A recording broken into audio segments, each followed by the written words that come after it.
মহান আল্লাহ রাব্বুল আলামিন আমাদেরকে পবিত্র মাহে রমজানের তৃতীয় জুমা, আরেকটি জুমা আমরা পাবো। রমজান মাস আমাদের কাছ থেকে চলে যাচ্ছে। দেখেন, রহমতের 10 দিন বিদায় নেওয়ার পরে মাগফিরাত আজ থেকে বিদায় নিচ্ছে। আজকে রমজানের 20 রমজান, মাগফিরাত আজ থেকে শেষ। ভাইয়ারা আমার, আমায় আলোচনার প্রারম্ভে মহাগ্রন্থ কোরআন কারীম থেকে একটি সূরা তেলাওয়াত করলাম। 30 পারা সূরার ভিতরে সূরাতুল কদর, যেটি খুবই গুরুত্বপূর্ণ সূরা। যেই মাসে আল্লাহ রাব্বুল আলামিন কোরআন নাজিল করছেন, এটাই কোরআন এই সূরার ভিতরে উল্লেখ করা হয়েছে। এবং আরেকটি বিষয় আলোচনা হবে, সেটা হলো ইতিকাফ। আজকেই ইতিকাফে বসতে হবে, গুরুত্বপূর্ণ আলোচনা। আল্লাহ আমাদের সকলকে সেই আলোচনা বোঝা এবং শোনার মতো, আমল করার মতো তৌফিক দান করুন, বলেন আমিন। প্রিয় ভাইয়েরা আমার, এবার আমরা আসি কদর অর্থ কি। ভাগ্য, রজনী, লাইলাতুল কদর। লাইলাত শব্দের অর্থ হলো রাত, আর কদর অর্থ হলে ভাগ্য। লাইলাতুল কদর মানে ভাগ্য রজনীর রাত। সুবহানাল্লাহ। প্রিয় ভাইয়েরা আমার, শবে কদরের তারিখ নিয়ে একটু মতবিরোধ আছে। রাসূল আরবি সাল্লাল্লাহু আলাইহি সাল্লাম বললেন, আমি কদরের তারিখটা বলার জন্য আমি ঘর থেকে বাহির হলাম। বাহির হওয়ার সময় আমি দেখতে পেলাম দুইজন মুসলমানের ভিতরে ঝগড়া হচ্ছে। দুইজন মুসলমানের ভিতরে ঝগড়া হওয়ার কারণে আমি তাদের ঝগড়াটাকে মিটাইতে গিয়া এরপরে আমি তারিখটা ভুলে গেলাম। আল্লাহ আমারে ভুলাই দিছে। এটার মধ্যে একটা হিকমত রহমত থাকতে পারে। সেই জন্যই তোমরা বলা হয়েছে যে শবে কদরকে তালাশ করবে বেজুর রাত্রি। রাসূলুল্লাহর হাদিসে আছে 21, 25, 23। 21, 23, 25, 27, 29, শেষের 10 দিন শবে কদরকে তোমরা তালাশ করো। এর মধ্যে প্রসিদ্ধ মত, অধিকাংশই মুফাসসিরিনে কেরামগণ এবং মুহাদ্দিসিনে কেরামগণ এটাকে শবে কদর সপ্তম দিন, 27তম দিনকে প্রাধান্য দিয়েছেন, উল্লেখ করেছেন। কিন্তু বাকি দিনগুলো আমাদের ইবাদত করতে হবে। সেই জন্যই কোনো মানুষ যদি এই 10 রমজান যদি এতেকাবে বসে যায়, তাহলে সেই শবে কদর তার জন্য পাওয়া খুবই সহজ। সুবহানাল্লাহ বলে। তো কদরের রাত্রটা অত্যন্ত গুরুত্বপূর্ণ রাত্র, ফজিলতের রাত্র, মর্তবার রাত্র। বান্দা যখন দুনিয়ার জমিনে, যখন যে মানুষ ইন্তিকাল করবে এবং যেই মানুষ হজ করতে যাবে, যে মানুষ জন্মগ্রহণ করবে, তার একটি তালিকা এই রাত্রে নির্ধারণ করে দেওয়া হয়। বারবার শুধু তাই না, এই কদরের রাত্রটা এমন একটি বরকতময় রাত্র, যে রাত্রে আল্লাহ তাআলা রহমতের ফেরেশতারা জিবরাইল আমিন নিয়ে অসংখ্য ফেরেশতারা ওই রাত্রে আগমন করে এবং বান্দার প্রত্যেকটা ঘরে ঘরে, প্রত্যেকটা মহল্লায় বান্দার জন্য ক্ষমা প্রার্থনা করতে থাকে। ফেরেশতারা তাদের জন্য কর্মদন করে, মুসাফা করে। সুবহানাল্লাহ বলেন। এই রাত খুবই গুরুত্বপূর্ণ রাত, যে রাতের মুফাসসিরিনে কেরাম আব্দুল্লাহ ইবনে আব্বাস রাদিয়াল্লাহু তাআলা আনহু বর্ণনা করেন, শবে কদর 27তম রাত্রে শবে কদর, 7তম রাত্রে শবে কদর তালাশ করো। সুবহানাল্লাহ বলে। প্রিয় ভাইরা আমার, আমার আল্লাহ রাব্বুল আলামিন এবার কোরআন কারীমে সূরার ভিতরে, এই সূরাটা নাজিল হয়েছে মক্কা মুআজ্জামায়। সূরাটির আয়াত হলো 8টি, সূরাটির আয়াত হলো 8টি এবং 123টি হলো অক্ষর এবং 70টি হরফ রহিয়াছে সূরার মধ্যে। সুবহানাল্লাহ বলেন। মক্কা মুআজ্জামায় সূরাটা নাজিল হয়েছে। সূরাটা কেন নাজিল হয়েছে?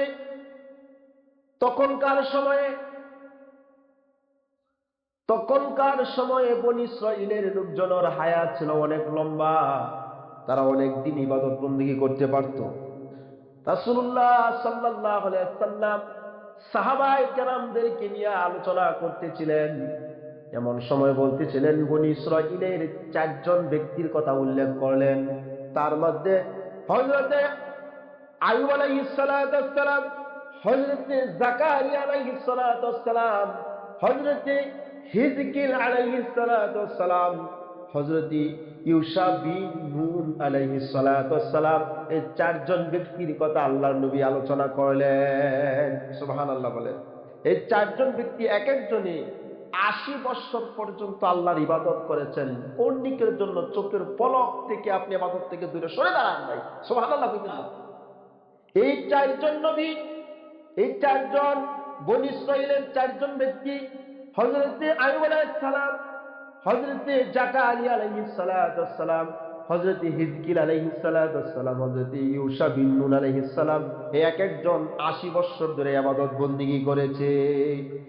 কর্ণিকের জন্য চোখের ফলকেও আল্লাহর ইবাদত থেকে তারা বিরত থাকেন নাই। সাহাবায়ে কেরাম এই কথা শুনে আফসোস করতে লাগলেন, হায় আমরা যদি এতদিন হায়াত পাইতাম তাহলে ইবাদত বন্দেগী বেশি করতে পারতাম।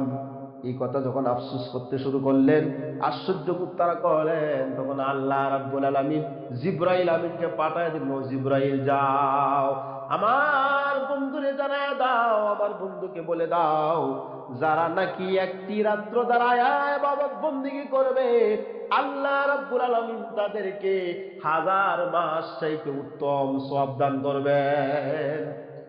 সুবহানাল্লাহ বলেন। এই ছিল আয়াতটার অবতীর্ণ কারণ। এবার আসেন বিসমিল্লাহির রহমানির রহিম। ইন্না আনজালনাহু ফি লাইলাতিল কদর ওয়া মা আদরাকা মা লাইলাতুল কদর লাইলাতুল কদরি খায়রুম মিন আলফিশ শাহর তানাজ্জালুল মালাইকাতু ওয়ার রূহু ফিহা বিইذনি রাব্বিহিম মিন কুল্লি আমর সালামুন হিয়া হাত্তা মাতলাইল ফাজর। এই হলো সূরা। ইন্না আনজালনাহু ফি লাইলাতিল কদর, নিশ্চয় আমি আল্লাহ রাব্বুল আলামিন কোরআনকে নাযিল করেছি কদরের রাত্রে। এই আয়াতের তাফসীরে কি আসছে? মুফাসসিরিনে কেরাম তাফসীর করেছেন, লাউহে মাহফুজ থেকে নিয়ে বাইতুল ইজ্জা নামক আসমানে, দুনিয়ার আসমানে জিবরাইল আলাইহিস সালাতু ওয়াস সালাম শবে কদরের রাত্রে কোরআন নাজিল করলেন, নিয়ে আসলেন। সুবহানাল্লাহ বলেন। এবং এই রাত্রে আল্লাহ নবী মুহাম্মদ সাল্লাল্লাহু আলাইহি সাল্লামকে কোরআন পাঠ করে শোনাইলেন।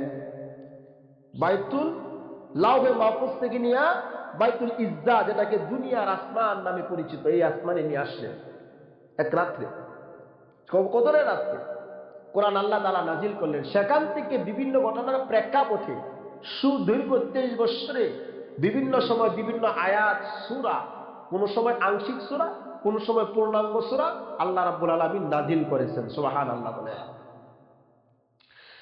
এবার আসে আমার আল্লাহ তাআলা বলেন, ওমা আদরাকা মা লাইলাতুল কদর। ও নবী আপনি কি জানেন কদরের রাত্রটা কি? আল্লাহ তাআলা নবীকে প্রশ্ন করলেন, ও নবী আপনি কি জানেন? ওয়া মা আদরাকা মা, আপনি কি জানেন লাইলাতুল কদর, কদরের রাত্রটা কি? আল্লাহ তাআলা প্রশ্ন করলেন, আল্লাহ উত্তর দিলেন, লাইলাতুল কদরি খায়রুম মিন আলফিশ শাহর, কদরের রাত্রটা হলো 1000 মাসের চাইতে উত্তম রাত্র। সুবহানাল্লাহ বলেন। মুফাসসিরিনে কেরাম আয়াতের তাফসীর করেছেন। কি তাফসীর করেছেন? 83 বছর ভাইরা আমার, অর্থাৎ 83 বছর 4 মাস, এক একটি রাত্রের বিনিময় 1000 মাসের চাইতে যে উত্তম। সাহাবায়ে কেরাম বললেন, ইয়া রাসূলুল্লাহ, প্রতি বছরই যে শবে কদর হয়, এটা কি এটার মধ্যে পড়ে কিনা? রাসূল বলেন, প্রতি বৎসর শবে কদর হয় ঠিক আছে, কিন্তু এটার অতিরিক্ত সব আল্লাহ তাআলা বাড়ায়া দেন। 1000 মাসের চাইতে উত্তম, এটার থেকে আল্লাহ তাআলা আরো সব বাড়ায়া দেন। সেই জায়গার ভিতরে এই রাত্রে এখন আসেন, যদি মনে করেন আমাদের পার্শ্ববর্তী কোনো এলাকায় কোনো বাজারে বড় ধরনের একটা মেলা হবে, সেখানে ব্যবসায়ীরা খোঁজ খবর পাবে যেখানে 10 টাকা জিনিস লাভ হবে 100 টাকা, পরিমাণ বেশি লাভ হবে। তো ওই ব্যবসায়ীরা দূর একটা জায়গায়, যদিও আপনার তার তারিখ মনে না থাকে, কিন্তু এটা যেহেতু লাভের পরিমাণটা বেশি, বেচা কিনা বেশি, ব্যবসা বাণিজ্য যারা ব্যবসায়ী মানুষ ওরা চিন্তা করবে ওইটার ডেটটা জানার জন্য, তারিখটা জানার জন্য তারা পাগল পারা হয়ে যাবে, অথবা যদি তারিখ নাও জানতে পারে 2 দিন আগে গিয়ে সেখানে বসে থাকবে ব্যবসা করার জন্য। কারণ কি, এই সুযোগ হাতছাড়া করা যাবে না। যদি এই সুযোগ হাতছাড়া করা হয় তাহলে অনেক আপনার লাভ থেকে আমরা দূরে চলে যাব, অনেক লোকসানের ক্ষতিগ্রস্ত হয়ে যাব। যারা ব্যবসায়ী মন মানুষের তারাই চিন্তা করে কিভাবে বেশি লাভ করা যায়। কিন্তু আমার আল্লাহ রাব্বুল আলামিন এই কোরআন ও কারীমের এই সূরার ভিতরে যে বলেছেন যেমন একটি রাত্র, এবার আসেন এই রাত্রের তারিখের ব্যাপারে যে রাসূলুল্লাহ বলেছেন যে আমি তারিখটা বলার জন্য যখন আমি গেলাম, তখন 2 জন মুসলমানের ভিতরে ঝগড়া হওয়ার কারণে আমি ডেটটা ভুলে গেলাম। কিন্তু বলছে তোমরা 21, 23, 25, 27 এরকম তালাশ করো। এখন আসেন হযরত আব্দুল্লাহ ইবনে আব্বাস, হযরত ওমর ফারুক রাদিয়াল্লাহু তাআলা আনহু এবং হযরতে আইয়ুব অর্থাৎ রাদিয়াল্লাহু তাআলা হযরতে এরকম অনেকগুলো সাহাবী, তারা আপনি বলছেন 27তম তারিখে হচ্ছে শবে কদর। সুবহানাল্লাহ বলেন। কারণ কি, আসমান 7টি সৃষ্টি করেছেন আল্লাহ, জমিন সৃষ্টি করেছেন 7, এইরকম ভাবে 7 জিনিসের উপরে গুরুত্ব বেশি দিয়া দেখার কারণে 27তম তারিখে শবে কদর বোঝানো হয়েছে। এতে অধিকাংশ মুফাসসিরিনে কেরাম এই মত দিয়েছেন। এবার আসেন এই 27তম তারিখের ব্যাপারে আরেকটি লাইলাতুল কদর, এখানে 9টি অক্ষর আছে।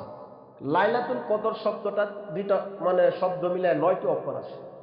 লাইলাতুল কদরের 9টি অক্ষর, আর এই সূরা কদরের ভিতরে 3 বার আল্লাহ তাআলা কদর শব্দ উল্লেখ করেছেন। কতবার দেখেন হয় কিনা।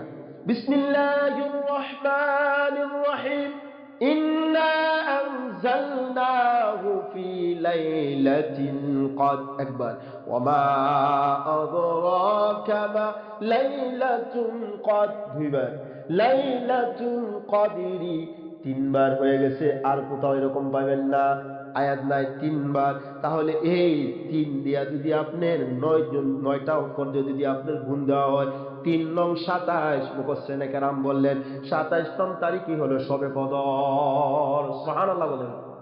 এইভাবে তারা মুফাসসিরিনে কেরাম উল্লেখ করেছেন। ভাইরা আমার, এই রাত্রে ইবাদতের ব্যাপারে, এই রাত্রে আল্লাহ রাব্বুল আলামিন, এখন তাকদীরের আলোচনা।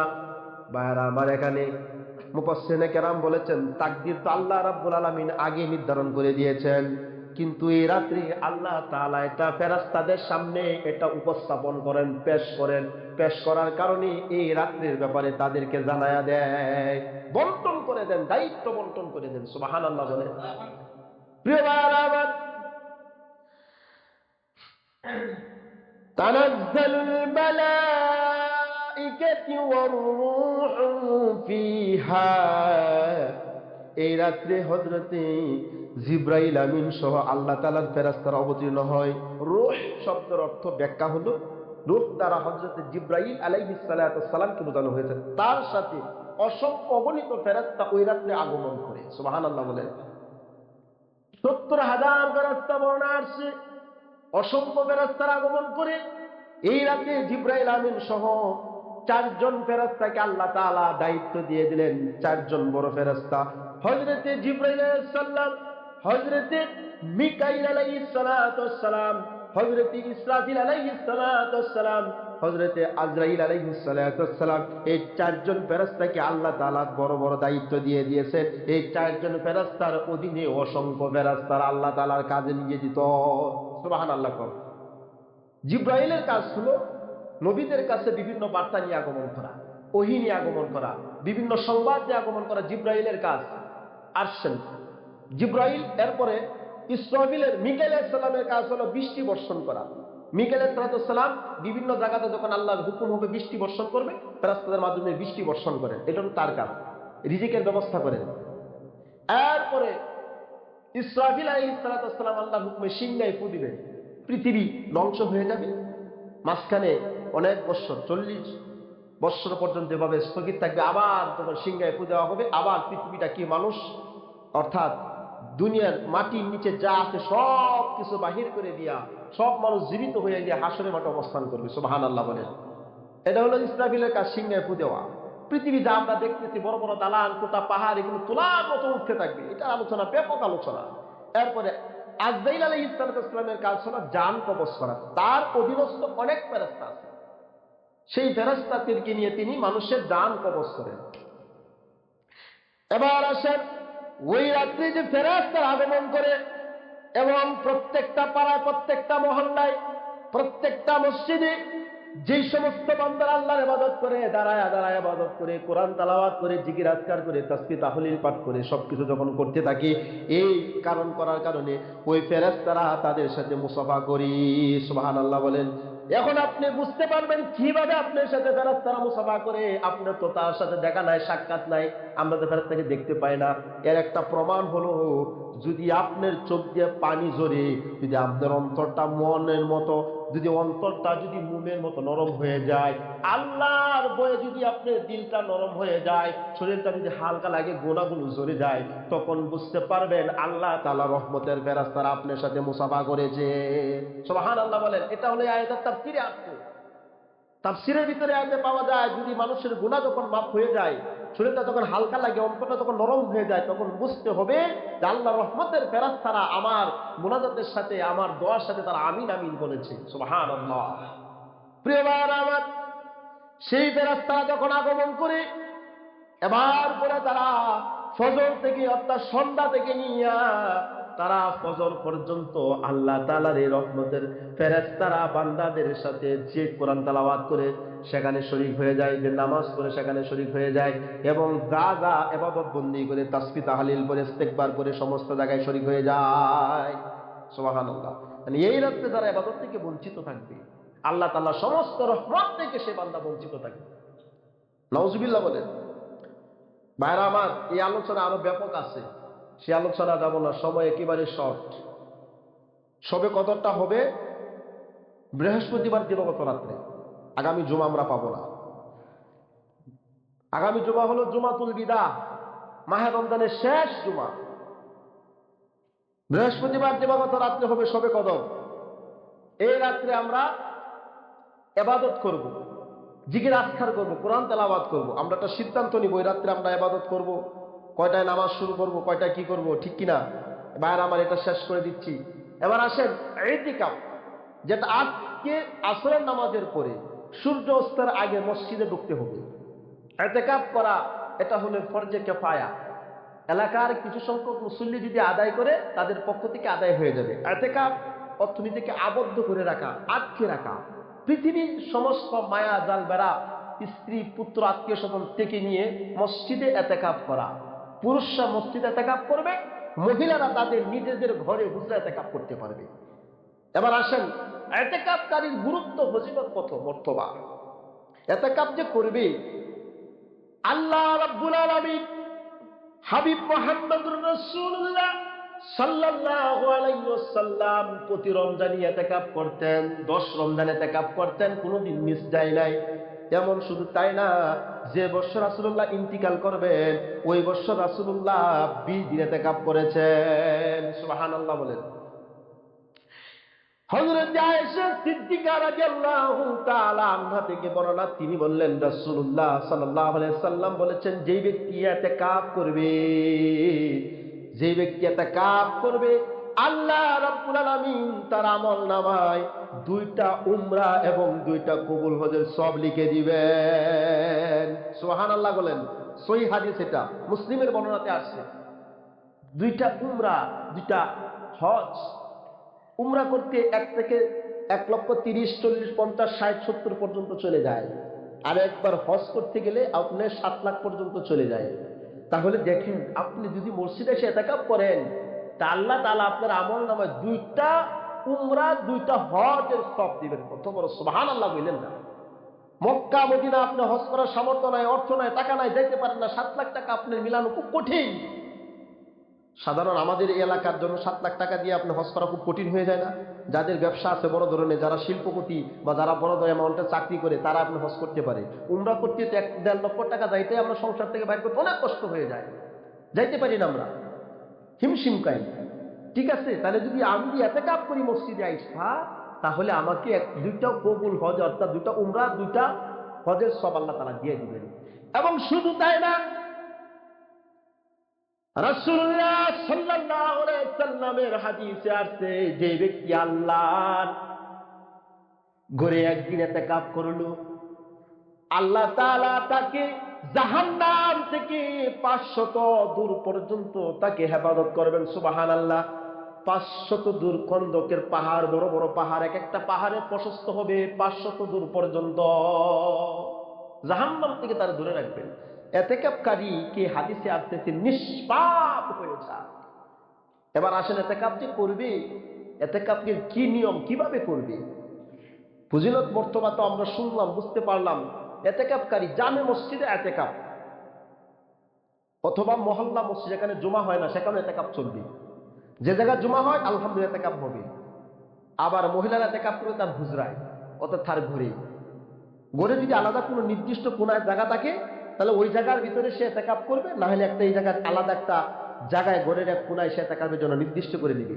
মহিলারা শুধু আপনার এতেকাফকালীন অবস্থায় উজু গোসল আপনার হাজত ব্যতীত সেখান থেকে আর বাহির হবে না। অর্থাৎ আল্লাহর সান্নিধ্যে একটা মৃত মানুষ যেভাবে দুনিয়া সব কিছু ত্যাগ করে চলে যায়, এতেকাফকারী ঠিক দুনিয়া সমস্ত মায়া মহব্বত, ব্যবসা বাণিজ্য, লেনদেন, যা কিছু আছে, পরিবার আত্মীয় স্বজন, ফেলে দিয়ে একমাত্র আল্লাহর সান্নিধ্য লাভে হাজির হয়ে যাওয়া। সুবহানাল্লাহ বলেন। প্রিয় ভাইরা আমার, মহিলা এতেকাফ করতে গিয়ে যদি তার, মহিলাদের যে সমস্যাগুলো হয়, মাসিক প্রতি মাসে যে সমস্যাটা হয়, মাসিক যদি হায়াতের সমস্যা হয়, যদি এই এতেকাফ থাকালীন অবস্থা যদি কোনো মহিলার হায়াত হয়ে যায়, এতেকাফ ছেড়ে দিবে। এতেকাফ কি করবে? ছেড়ে দিবে। যেহেতু পবিত্রতা আছেন, যে কয়দিন সে অপবিত্র থাকবে ওই কয়দিন সে আপনি এতেকাফ করবে না। অর্থাৎ আপনার যদি পবিত্র হওয়া, যদি আপনার সময় পবিত্র হওয়ার পরে যদি এতেকাফের সময় থাকে, যদি রমজান থাকে, তাহলে সে এই কয়দিন পড়বে। আর বাকি যে কয়টা এতেকাফ ভঙ্গ হইল সেটা পরের মাসে কাজা করে নিবে রোজা রাখা অবস্থায়। এটা আপনার আসছে বর্ণনাতে, মাসালাতে এভাবে আসছে।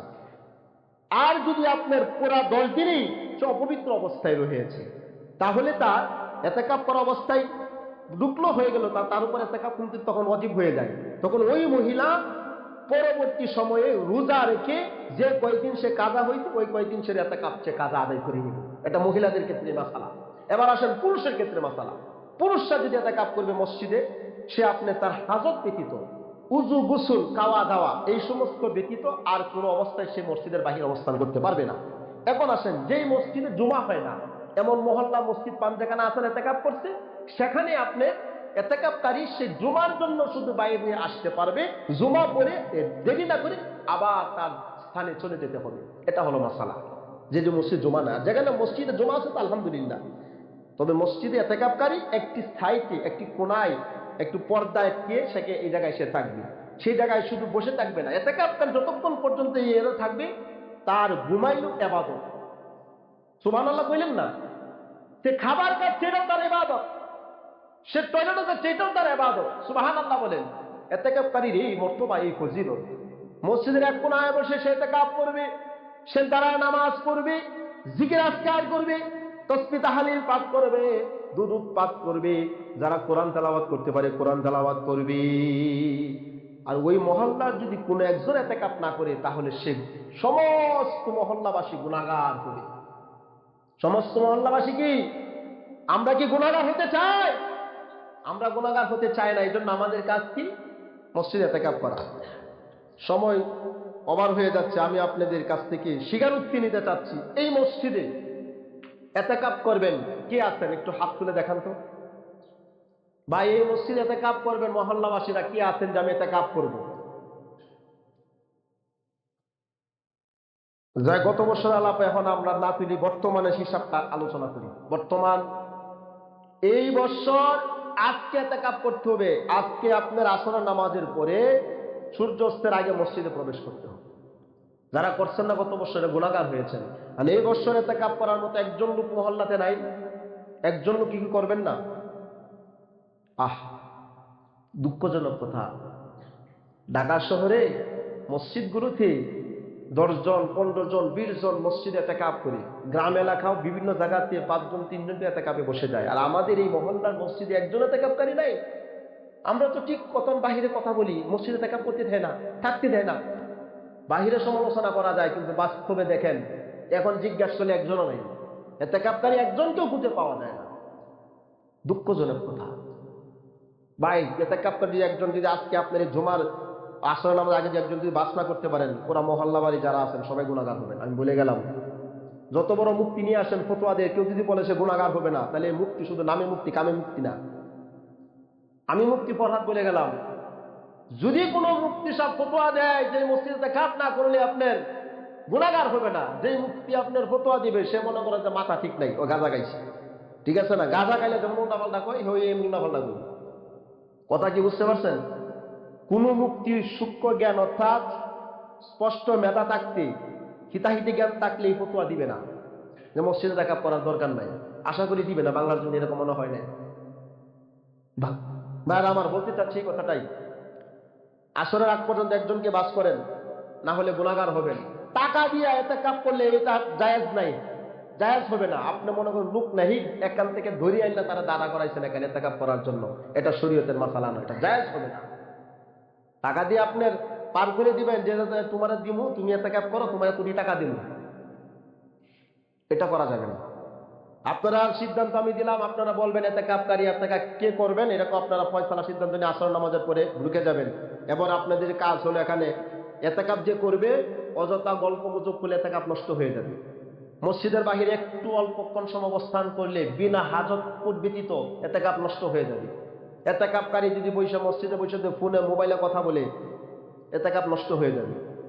এতেকাফকারী এই যে মুরব্বী ভাই, বাবা এই যে কথা বলিয়েন না, মুরব্বী কথা বলিয়েন না, যা কথা বলার পরে বলবেন। এতেকাফকারী যদি আপনি নিজের হাজত ব্যতীত কোনো কাজের জন্য বাহির হয়ে যায়, এতেকাফ নষ্ট হয়ে যাবে। ইবাদত করতে হবে এবং এমন ভাবে থাকতে হবে, এবং যখন আপনার শাওয়ালের চাঁদ যেদিন উঠবে সেদিন চাঁদ দেখে তারপরে এতেকাফকারীকে এতেকাফ ভঙ্গ করবে, মসজিদ থেকে বাইরে হয়ে যাবে। এতেকাফ করেন ভাই, অনেক মর্তবা। রাসূল সাল্লাল্লাহু আলাইহি সাল্লাম কোনোদিন এই আমল ছাড়েন নাই। যদি কোনো কারণবশত রাসূলুল্লাহর এতেকাফ কোনোদিন ছুটে যাইতো, তাহলে শাওয়াল মাসে তিনি কাজা করতেন এতেকাফকে। সুবহানাল্লাহ বলেন না? রাসূলুল্লাহ সাল্লাল্লাহু আলাইহি সাল্লাম এতেকাফ করেছেন, এবং এটা এতেকাফ করার জন্য আল্লাহর সান্নিধ্য নৈকট্য হাসিল করার জন্য সবচেয়ে একটা বড় উত্তম মাধ্যম, ফরজ ইবাদতের পরে সবচেয়ে বড় একটা মাধ্যম হলো এতেকাফ করা। ভাইরা আমার, আমি আলোচনা আর দীর্ঘায়িত করতে চাচ্ছি না। এখানে এতেকাফের কিছু নিয়ম সিস্টেম আছে। এখানে আপনি থাকবেন, খাবারের ব্যবস্থা আমাদের মসজিদের বারান্দা আছে, এই জায়গায় আপনার খাবার দাবার করবেন, পরিবেশ ঠিক রেখে সুন্দর বজায় রেখে এতেকাফ করবেন। আল্লাহ রাব্বুল আলামিন আমাদের এমন একজন ব্যক্তিকে এই এতেকাফ মসজিদের জন্য এতেকাফের ব্যবস্থা করেন, আমিন। ওয়া আখিরি দাওয়ানা আলহামদুলিল্লাহ। আসসালামু আলাইকুম ওয়া রাহমাতুল্লাহি তাআলা ওয়া বারাকাতুহু।